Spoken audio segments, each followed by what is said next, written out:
Okay, so I am going to finish up reading the basics of the Fifth Hub. This is page 192 and 193.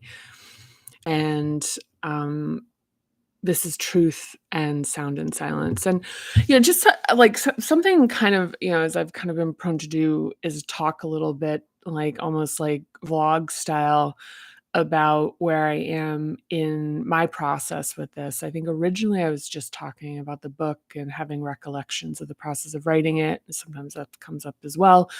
But talking a little bit about where I am as far as learning by doing this, learning by reading this, and reading the book. And I've talked about this before, but the point of note that I want to make today is that like I so let's see how to frame this is like there's kind of a new almost like jet stream of energy coming in where and I kind of like notionally knew that this was what was going to happen is that I was going to spend the summer doing what I did and there's in my own process that relates to building myself, I guess, in a way, like sharpening my practice. But one of the things in actually doing this as a practice, for, an extended period of time versus and it's a real difference, like, having a practice that just even having a practice that had components of this, no doubt, this is, a kind of a organization of things that I'd had a really decent to strong grasp on.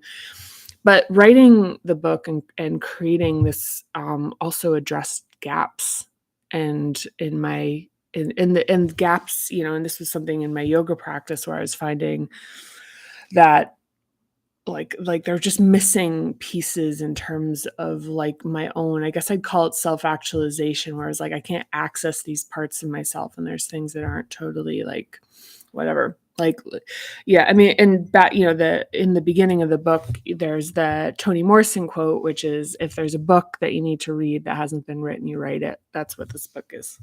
That's what this book is.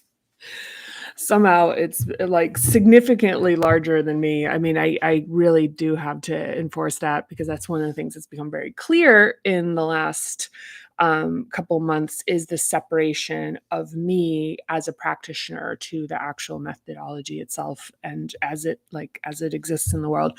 So I just wanted to talk about like as much as kind of feels like it has some juice as it's coming up, is that like trusting like the kind of the thing like trust the process that over these last 2 months where I've really trusted the process, and one of the things that's been really itchy about it has been not burning cycles, not like the trust in the waiting and the spaciousness. And most of the time I should say it's not so it's not bad, but in general, like when sort of like old patterning, like when adaptations kind of start to sort of surge, if I'm, if I'm activated, if I'm over a budget, like like the older, I don't know if it's like older, it's like kind of the, I don't know what the like chronology or the hierarchy of it is, but that I'll feel the sense of like, I wish I was doing things. And and that some of this, if not a lot of it, is certainly where I'm at with it right now, is it's like the spending the time with this, and then it just kinda cooks. And the natural it's like creating the space and teasing open this, tangle where it's like just giving it a chance to like exist in a new like operate in space in a new way, and to just start to kind of almost like, let's see, what would the word be? It's almost like building reps, but they're like in the absence of action. And So that's been so I'd say that's something that, like, and I trust inherently, I have trusted that at the end of this part of my process that it's like that I understand, like, I have a lot of trust in what's naturally arising, especially as having really, like I guess like the state of my practice and understanding the difference between adaptations and what's naturally arising in my integrity, to be able to trust that more, which is really like what we're working on here, as we explore each of these components.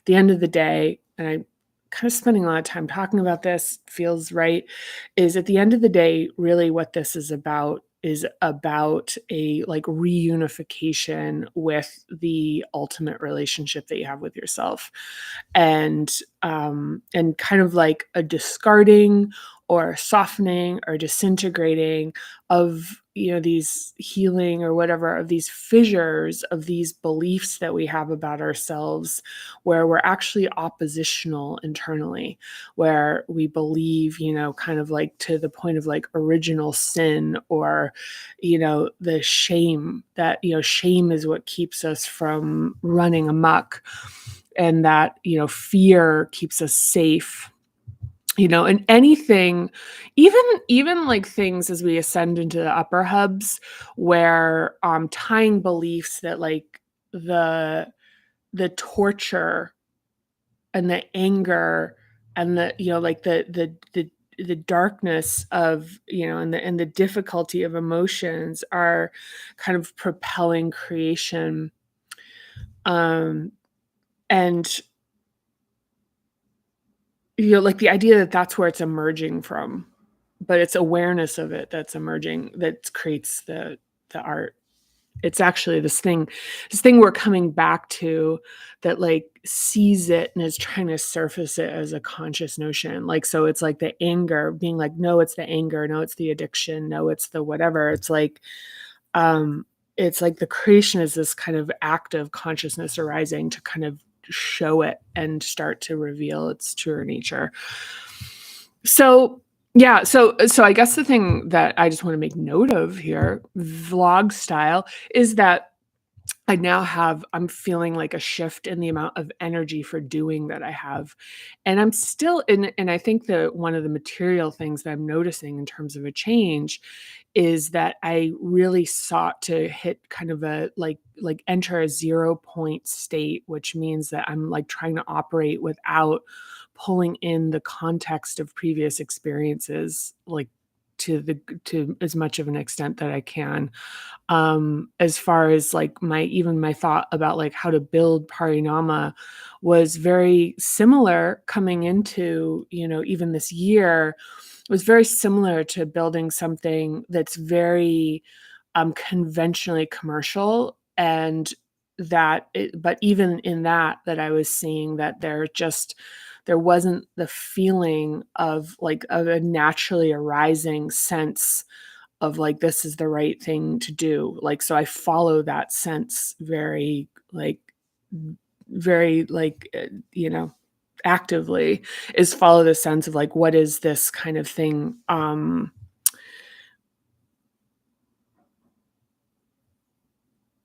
Yeah. And we'll get more into this, like some of the stuff that where it's like once this way's cleared a little bit more, like more of what's possible as we continue. And certainly in chapter 12, we'll definitely get into it, but that's a little ways out. There's still a bit of work to do before we get there.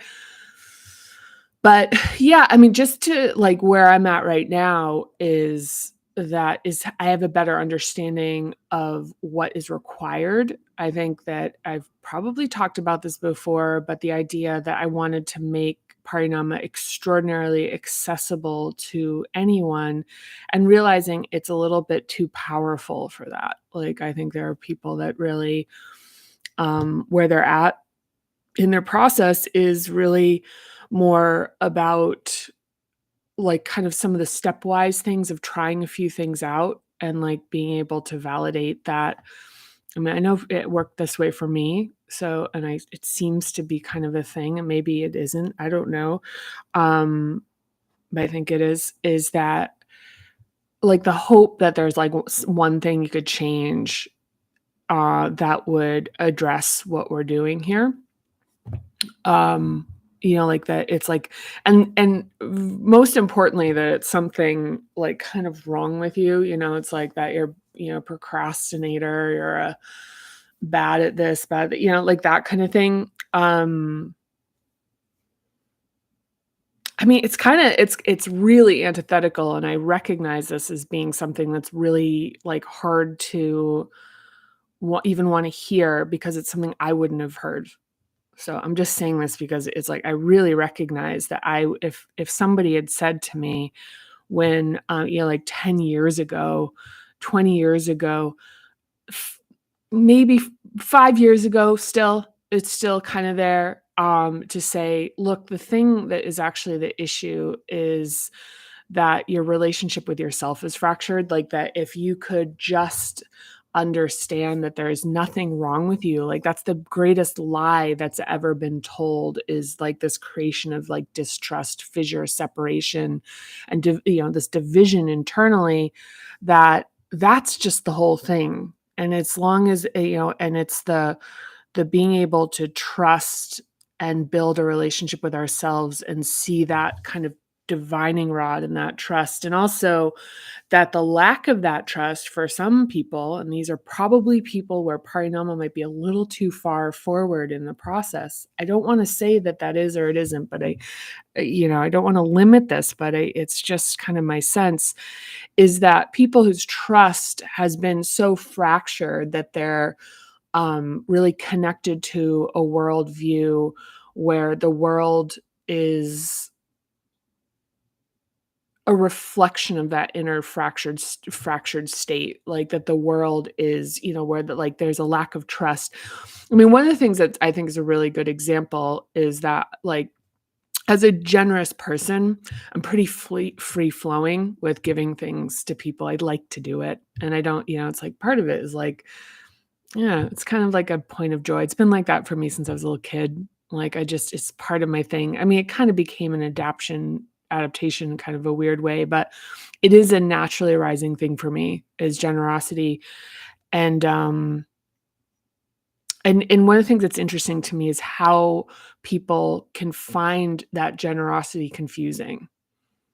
But like the same people that are racked with the sense of injustice for how unfair the world is to them, of being like, "God, I just can't catch a break," and then offered something just kind of out of, like, generosity, like, out of it just sort of like, "Hey, this is just kind of it's a nice thing to give," and, it feels nice, and it's something I thought, like, just it's kinda just sort of a thing, and it's joyful, that's, that there can be people who are like that creates kinda like, "Why are you doing this?" kind of thing, where it's like, "God," like, and that to me is, like, these are all examples of, like, at the core, the ultimate relationship that we're healing is the relationship that we have with ourselves, and if you can just simply completely embrace the notion that there's nothing wrong with you, like, all the work is, like, doesn't matter. You don't have to do anything.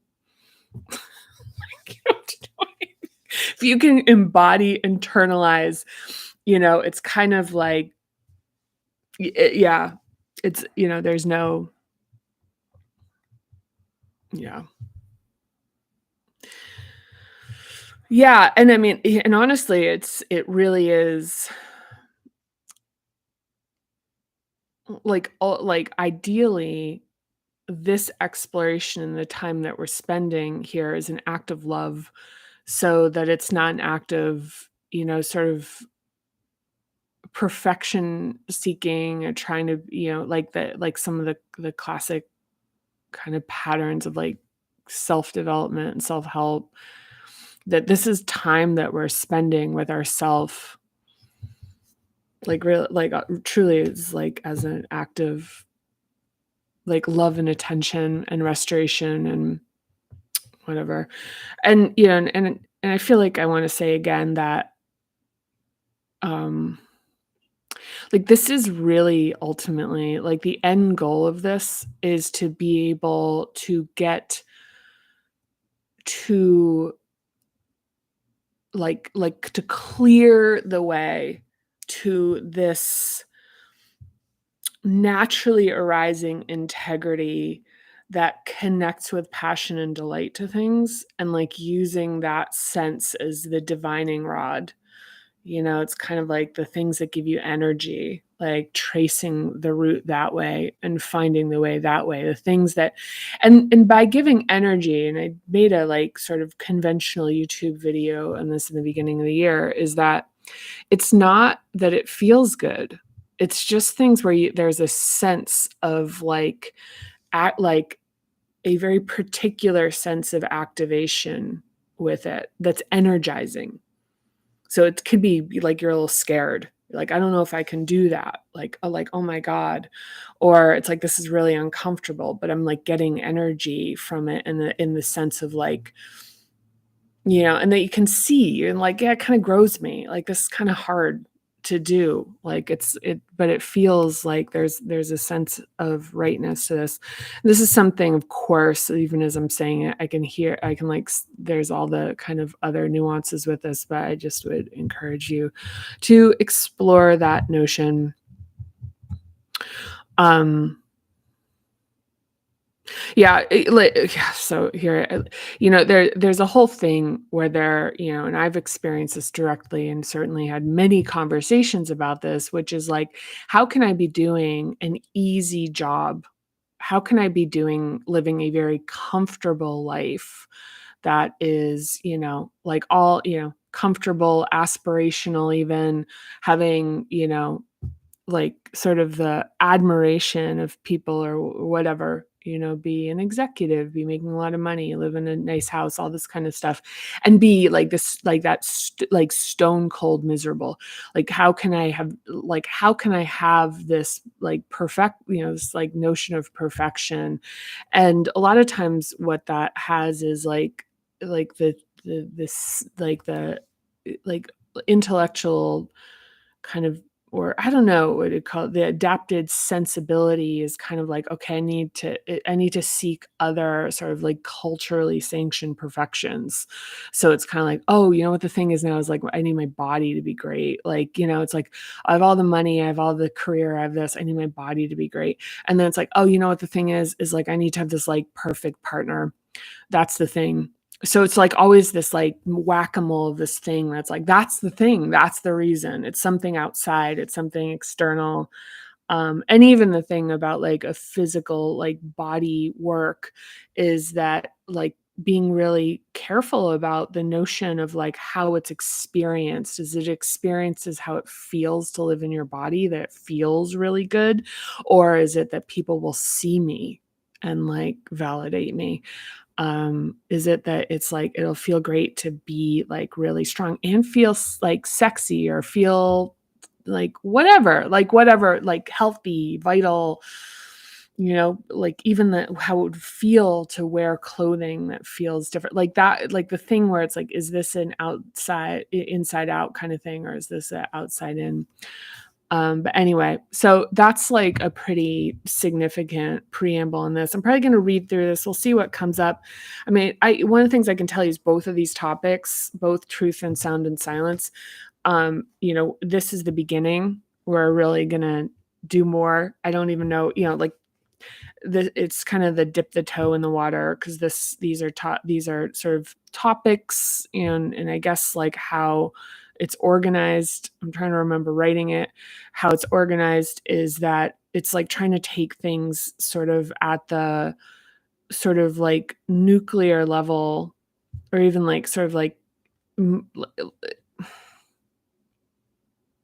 atomic to molecular. I think like that would be like basics to themes. I don't know. It's like the simple to sort of like how some of these things interact together with the world.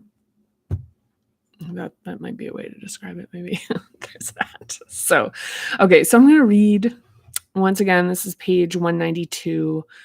And again, thank you for being along for this. I just want to really reiterate how much it really means to me. to share this with you. And just the sense that I have, there really is part of this right now, which is it's not even with a lot of ambition. It really is this sense of like connection in this of even, and I actually write about it. It's in the preface of the book, which is like who I'm talking to right now is somebody who, if we're talking about chronology right now, is doing something very different than listening to this right now. Um, and this could be even be years out, like, that you're watching this, that from when I recorded this. And that connection, I feel it right now. I feel that connection over kind of like the time and space thing is like kind of, like it's just, I don't know how else to describe it other than the fact that just is, it just feels really true to me. So, so I just want to like in this moment, if, connect with you. I mean, like right now, you could be in, today is the 29th of August in 2023, like where you could be right now is like in a very different headspace and a very different world and a very different, that these notions that I'm talking about right now haven't really like totally surfaced for you. Or maybe right now you're considering, this point in time, you're, reading like, like self-help books and stuff, I mean, like, I did these things. I was that, and I am that. Like, it's anyway, I won't go too far into that. but either way, we're all in this together. And, I mean, I think one of the things that I just want to just emphasize before I read is that the thing that matters more than anything with this is not my opinion on this or anything, like have I likely spent more time like exploring this and working on it than you have? You probably right now. I mean, that's not a fixed point either, but it doesn't matter because all that my purpose is that what I'm trying to do is point to things that you already have full ownership of. Like I'm pointing to things where like the idea is that you're finding it, and even your interest in this has to do with a sense of that as being a thing that's yours. There's nothing I'm giving you aside from my love and my own, yeah, this, I really like this, the model of, kind of either like hierarchy in this. I mean, of course, respect, but respect as far as like,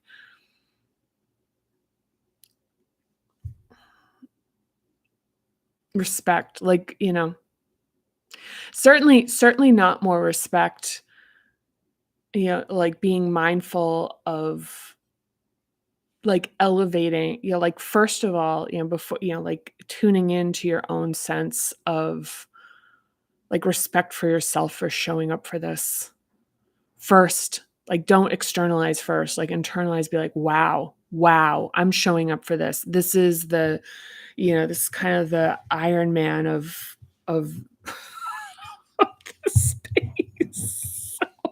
Yeah, okay, that's like a 25-minute ramble. So I think you're like, I'm gonna read and then I don't know. See, I've got a lot of energy now. It's all sort of coming in. So yeah, so that's the thing. Okay, so truth. So our truth, oh, I like this. I remember this now. I just read the first couple of words. So truth. Our truth is like a single thread containing many small fibers of experience, belief, family, and culture surrounding the emblem. And that's kind of the integrity. Like I kind of use this portmanteau in this, but it's like, so if you remember from, I think it's the third chapter, it's part one, is like the notion of the emblem is like this eternal aspect of ourselves, which is like the integrity and the potential, like sort of like that. Yeah.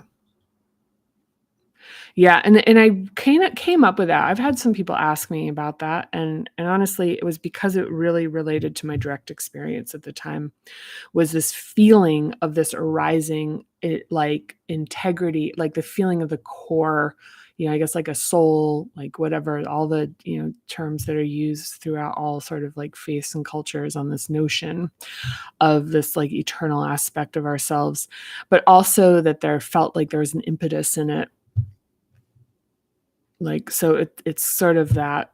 But anyway, so surrounding the emblem. So I'm going to read this again. Our truth is like a single thread containing many small fibers of experience, belief, family, and culture surrounding the emblem, all of which are uniquely our own, both the lived experience combined with our inner depths longing to be expressed. This thread is woven into the fabric of our shared humanity, our lives incorporated into the lives of others. But there is always a distinction between our personal truth and the larger truth of the shared fabric. We are all unique, separate, yet woven together. Each thread is infinitely complex, and the only truth we can come even close to fully understanding is our own. Unfortunately, instead of sharing one's own lived experience, there's a practice of using facts, figures, and so-called evidence in attempts to override and disregard the opinions and perspectives of others. When there's no personal disclosure, we use the truths and materials of others to make a case for us, tossing articles and memes over the fence of our self-protection and feeling surprised when the response is correspondingly guarded and unreceptive. Yeah, that's, like, I will say that really, when I read that, it really represents a very specific point in the expansion of the fifth hub, which is like the personal disclosure part, you know.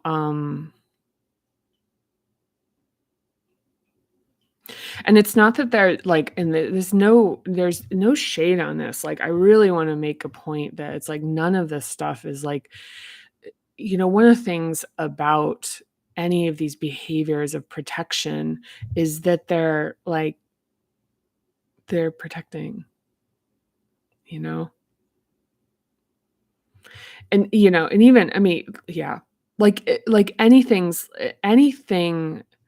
where we have reflexes that we like moralize and, turn into like, expressions of character, that it's like looking at it and realizing like how at the core they're protections of this very inherent innocence within ourselves, and like this essence in I don't even wouldn't even know if I call it that needs protection.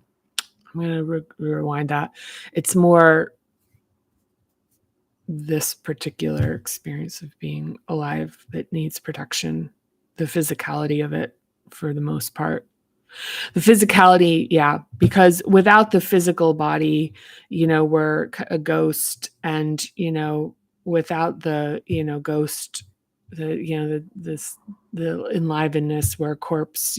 So it's kind of like there's protections in like each of these components that are active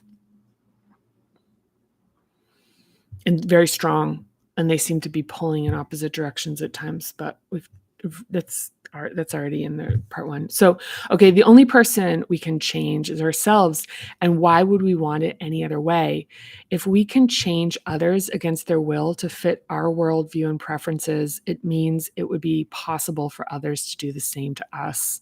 So when expressing our truth, it's important to remember that what we reveal is the axis mundi of our own lives, not of the entire world.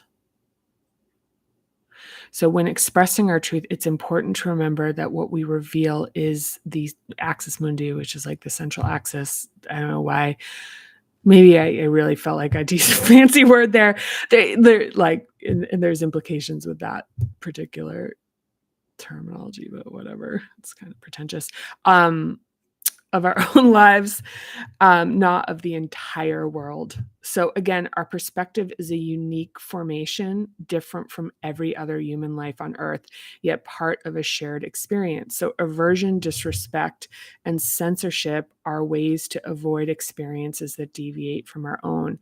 So when we try to stop the expression of lives that make us uncomfortable, we act in violence against life itself and sacrifice a piece of our truth in doing so.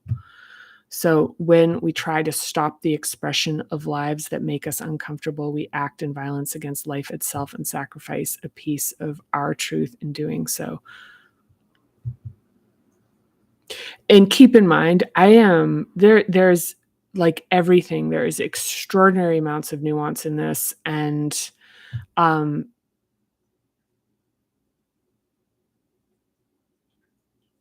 one of the most important ones is like the active denial of a person's humanity really changes this, complicates this. And I think one of the things also, I'm going to actually push pause on this, is that one of the things that we see in like the cycle of trauma is how viral it is, like how quickly being treated like shit turns into treating somebody else like shit. And whether that's shoving them back or it's finding somebody that's safe for us to shove.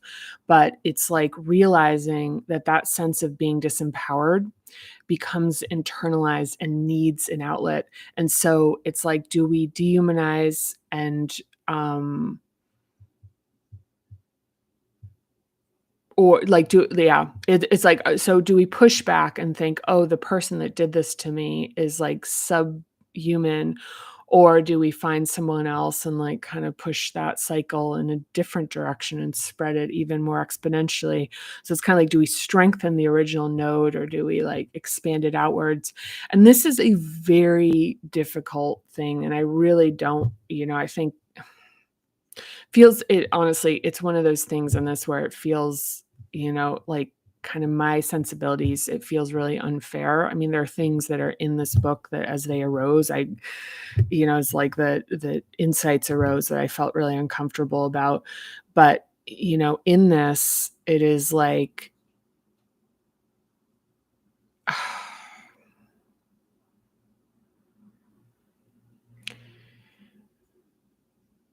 let's see.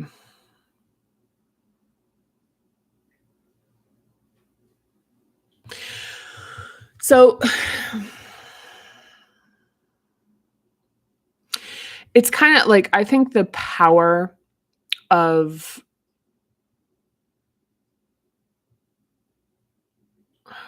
yeah, I'm not going to talk about it. It's not, I'm not going to talk about it here just for whatever reason. It's not fully formed enough. There's a thing that I really want to be careful about how I articulate that has to do with like basically a furthering on terms of like that we validate things by like resisting them or hating them or pushing them, that we make them stronger. It's like if you think about strength training, is it like pushing against something makes it stronger. So if you don't give something anywhere to like actually exercise, it makes it weaker, which is a really hard thing to talk about in this kind of format. Okay, so by denying another, so by denying another's humanity, we lose a piece of ourselves. The parallax effect of our perspective and relationship to an issue can lead us to believe that we know what is best for everyone. See chapter 12. So this is like the relationalness that we have to a particular issue. And so again, I'm going to read that. The parallax effect of our perspective and relationship to an issue can lead us to believe that we know what is best for everyone. And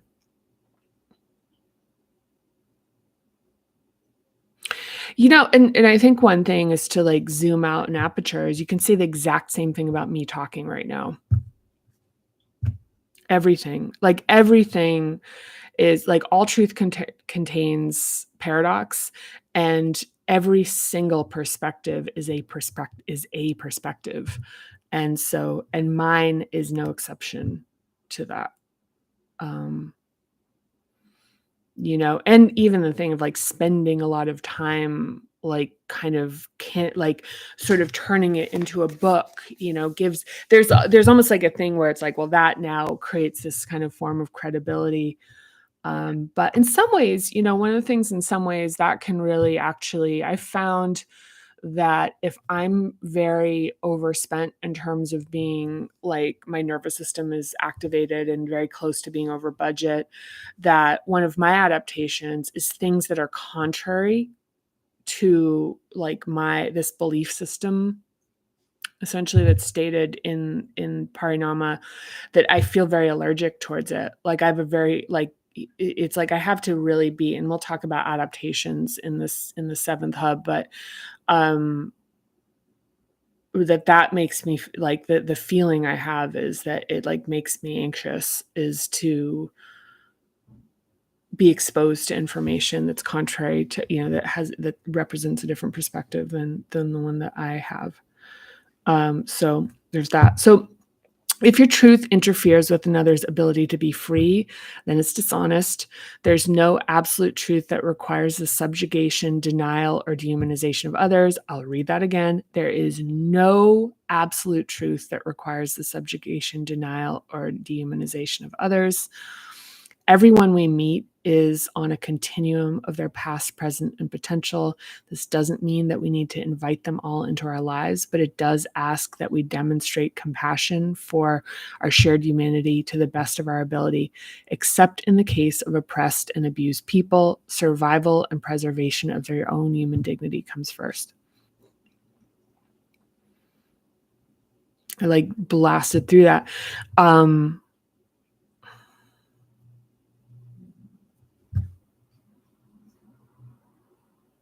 Yeah, I mean, there's really a thing here, I think, where it's like looking at the separation between physical safety and like the safety of like the end bloom of this integrity of this internalized self, like that. And they're not unreal. They're of course yoked together, but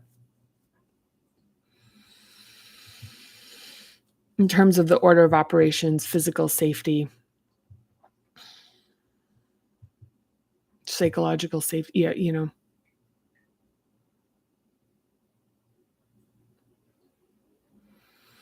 So it's like, and even back to that I forget where that was. The first spell a magician learns is one of protection.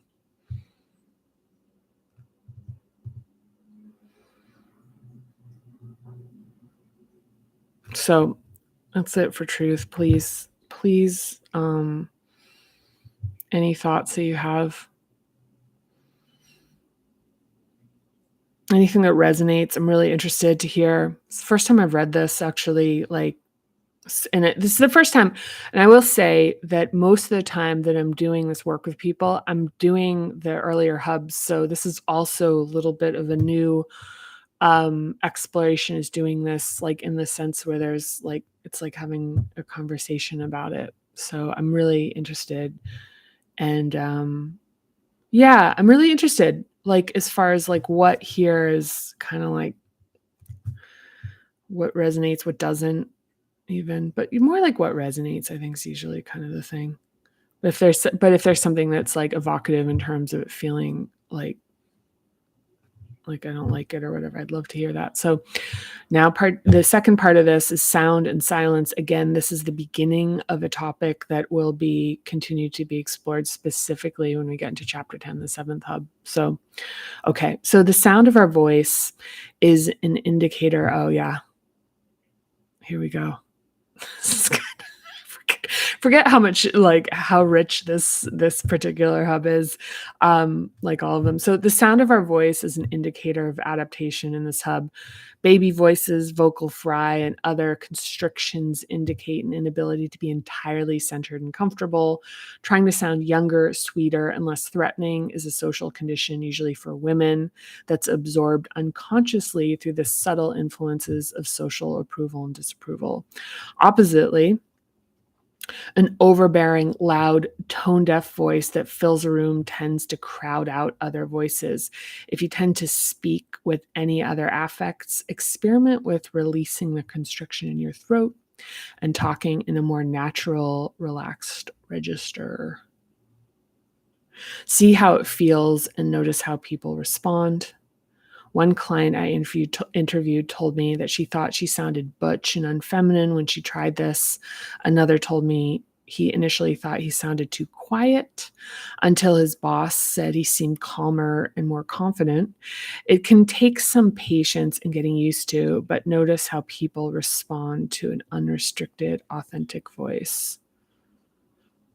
Yeah, I mean, I would counter the fact that I just said, like, I never work with people on this stuff, and then there were just 2 examples. So, yeah, I mean, this is like, I think that it's more the philosophy aspect of this that, just to clarify, to go truth. Yeah, it's the philosophical aspect of this that has kind of some deeper undertones, and most of what, so historically, most of, if not all, of the work that I've done has a professional component to it, because that has historically been where people reach out to me, want my advice. I don't know why anymore. I'm like gone from that world.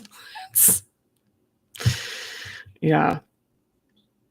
I mean, this still works in it. I mean, that I will say, okay, I said I'm gone from it, but actually, I want to kind of like make a correction to that, which is that this is so applicable to having mastery in the conventional world that it's like almost it's like like I'd say like an unfair advantage. It's an unfair advantage. Like this is the kind of master class in terms of how to operate yourself from a position of like sort of self-directed, self-guided, and as a result of that being able to manage oneself and also understand other people. So there's that. Okay, last paragraph. So silence allows us to connect with ourselves and to hear our inner voice, but it's often avoided if we fear what the voice has to say. I've been having that lately, by the way. Sometimes we're afraid of what we know, but when we feel safe and grounded, we may feel ready to begin the process of uncovering deeper truths. So when we're ready, in hubs 5, 6, and 7, we receive. For the 5th hub, I'm ready to hear. For the 6th hub, I'm ready to see. And for the 7th hub, I'm ready to know. I'm going to read that paragraph again. It's good. Yeah. Silence allows us to connect with ourselves and to hear our inner voice, but it's often avoided if we fear what the voice has to say. This is a big one. Just be really fucking gentle with yourself on this. Like understand that it's like there really is like can be like an aquifer that's like in all ways, and I don't mean just in negativity. There can be a lot of very like intense, so-called positive stuff that's arising that's just hard to process.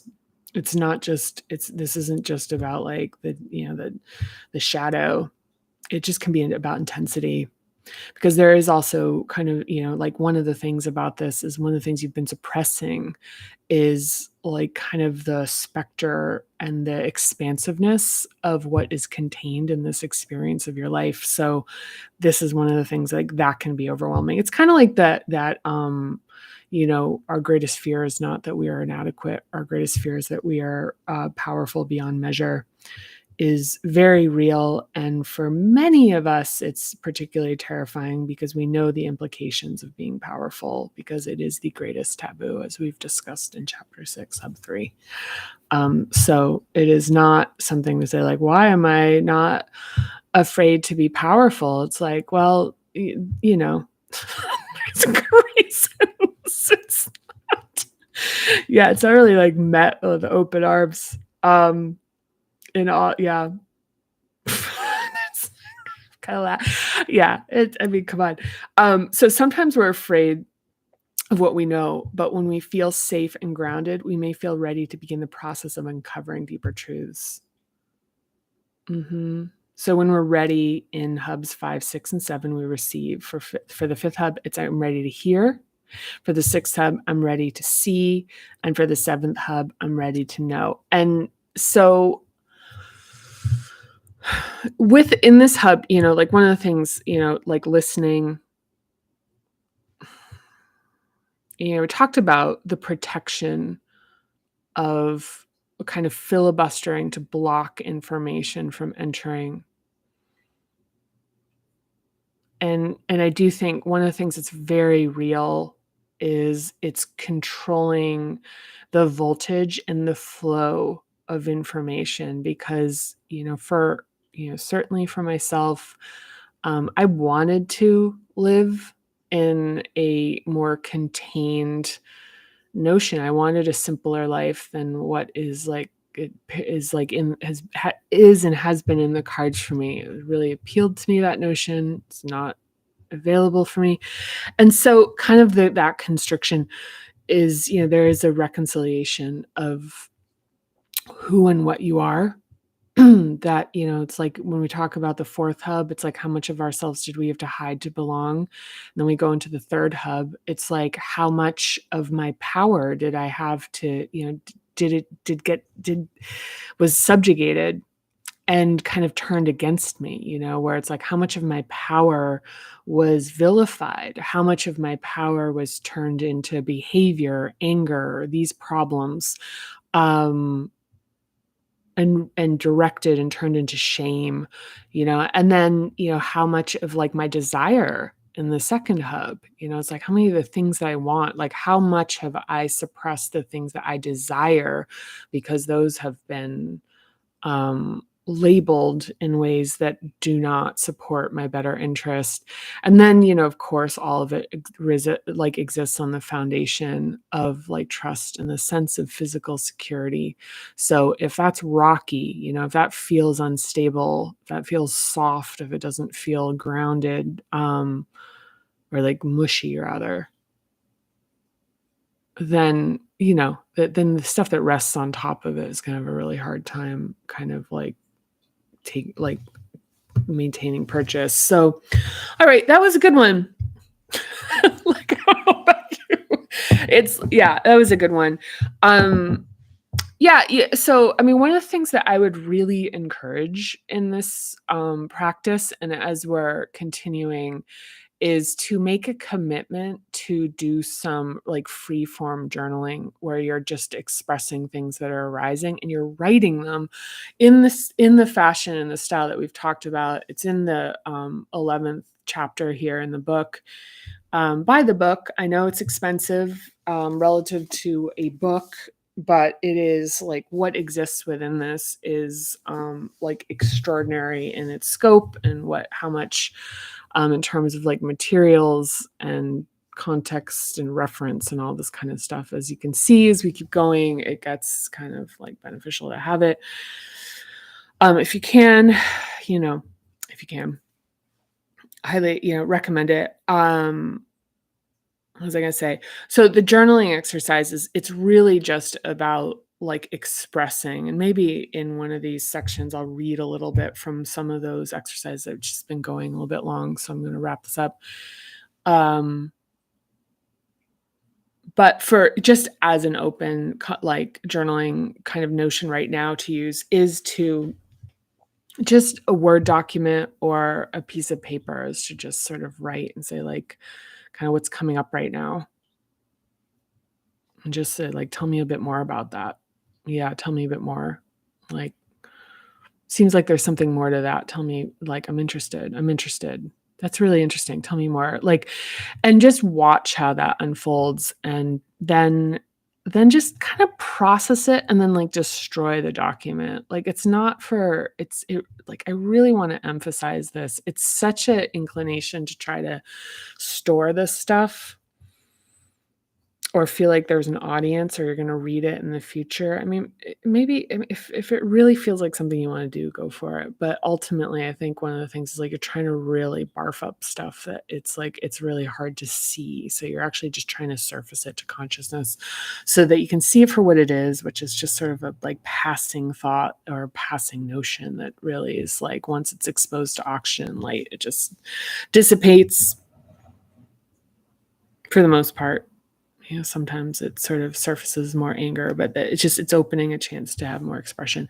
And the thing is, if it gets to be too much, just say like, that's enough for right now. That's enough for right now. And if you're feeling really activated, going back to the tool of like focusing and doing a scan of the back of your body. So do it right now where it's like scanning the back of your head and just tuning into the felt sense of that, the back of your neck, your shoulders, feeling those like your triceps, the back of your arms, down the back of your torso to your lower back, to your bum, to your quadriceps, scan down to your calves, and then kind of dip around, kind of to your ankles and the bottoms of your feet.